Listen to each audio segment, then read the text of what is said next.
Fresh electoral जो revision होना चाहिए गाइडलाइंस का, उस पर आपने क्या लिखा है? देखिए, election commission of India Bihar में अक्टूबर या नवंबर में स्टेट असेंबली इलेक्शन होंगे विधानसभा के, तो समरी इंटेंसिव रिवीजन का ईसीआई ने अनाउंस किया।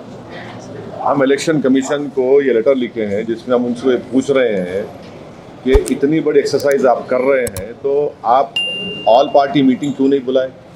क्योंकि इलेक्शन कमीशन ये बोल रहा है कि बिहार का भी होगा, तमिलनाडु का भी होगा, बंगाल का भी होगा, और election commission all party meeting बुला सकता। अभी तो कोई इलेक्शन नहीं है, आप बोलते election of superior body article 329 के तहत कोई इलेक्शन नहीं है। अब तो हम सब एक पेज पर है। तीसरी अहम बात यह है कि आप लोग प्लीज़ समझिए कि इलेक्शन कमीशन ने यह कहा कि पार्लियामेंट 2024 इलेक्शंस में बिहार में 7,72,59,579 वोटर्स हैं। अब इलेक्शन कमीशन ये बोल रहा है कि 2003 के वोटर लिस्ट की बुनियाद पर 4.96 वोटर्स को ऐसे हम इंक्लूड करेंगे। हाँ, तो बचे कितने? Nearly 2,75,00,000 nearly. हमारा इलेक्शन कमीशन से सवाल ये है कि आप तो 2 क्लासेस क्रिएट कर दिए वोटर्स के। कैसे?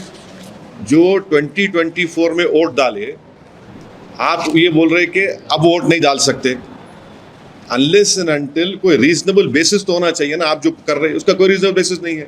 तो ये खुद आर्टिकल 14 ऑफ द कॉन्स्टिट्यूशन का जो फंडामेंटल राइट है उसका ग्रेव वायलेशन है। जो लोग 2024 में वोट डाले उनको आप बोल रहे कि अब आप 2025 के इलेक्शन वोट नहीं डाल सकते जब तक कि आप अपना बर्थ सर्टिफिकेट, अपने माँ का, अपने पिता का बर्थ सर्टिफिकेट नहीं बताएंगे। तो ये खुद ये आप एक वो कर दिए। अच्छा, मिसाल के तौर पर अगर कोई बिहार में कोई पार्लियामेंट इलेक्शन में फ़र्ज़ करिए कोई 20,000 वोट से कोई सीट हार गया, कोई पार्टी का कैंडिडेट, और आप ये बोलेंगे समरी इंटेंसिव रिवीजन में कि यहाँ पर 20,000 नाम गलत थे, इलीगल माइग्रेंट्स थे, शिफ्ट हो गए, तो फिर 24 का इलेक्शन चैलेंज करना दो मेरे को। फिर आप मेरे को चैलेंज कर दो 24 का इलेक्शन। ये क्या कर रहे हैं आप?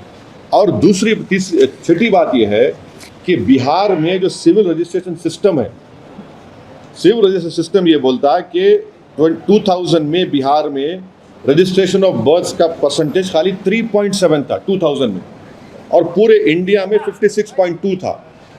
2004 में बिहार में रजिस्ट्रेशन ऑफ बर्थ था 11.5%, 2005 में 16.9 था। वैसे ही उसी पीरियड में कंट्री में 60.4 था 2004 में, 2005 में 62.5 था।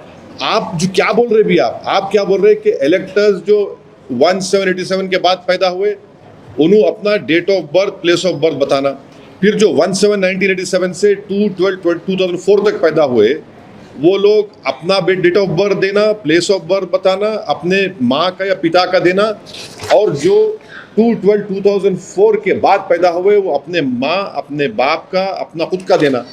अरे भाई, बिहार में 2000 में 3.7 था रजिस्ट्रेशन ऑफ बर्थ, 2004 में 11.5, 2005 में 16.9।